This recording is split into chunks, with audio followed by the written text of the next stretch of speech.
সোমবারে মহাদেবের সহজ পদ্ধতিতে বাড়িতে পুজো করা, আমি সেটাই তোমাদের কাছে আজকে ভিডিওর মাধ্যমে নিয়ে চলে এসেছি।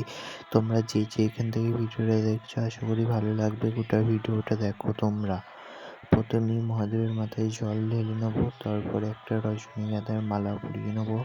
আমি আকন্দ ফুলের মালা পাইনি আজকে, সেই জন্য রজনীগন্ধা ফুলের মালাটা শিব ঠাকুরের গলায় পরিয়ে দিলাম। সোমবারই মহাদেবের এইভাবে পুজো করলে সুখ শান্তি বাড়িতে আসে মনে করা হয়। তারপরে মহাদেবের মাথায় বেলপাতা চাপিয়ে দেবো। বেলপাতা সোমবারে দেওয়া খুবই শুভ বলে মনে করা হয়। সোমবারের দিন বেলপাতা দিলে মহাদেব বা পার্বতী খুবই প্রসন্ন হয়। তারপরে নীল ফুল দিয়ে দেবো মহাদেবকে। নীল ফুল দেওয়ার পর দিতে হবে কল্কি ফুল। তোমরা তো জানো কল্কি ফুল মহাদেবের খুবই প্রিয় একটা ফুল। কল্কি ফুল কিন্তু মহাদেবের দিতেই হয়। কল্কি ফুল তোমরা দেওয়ার খুবই চেষ্টা করবে। তারপরে মহাদেবের জায়গাটা সাজিয়ে নিতে হবে ভালোভাবে।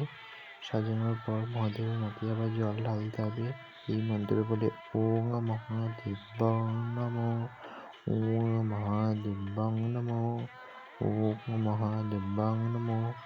তারপরে মহাদেবের আরতি করে নিতে হবে।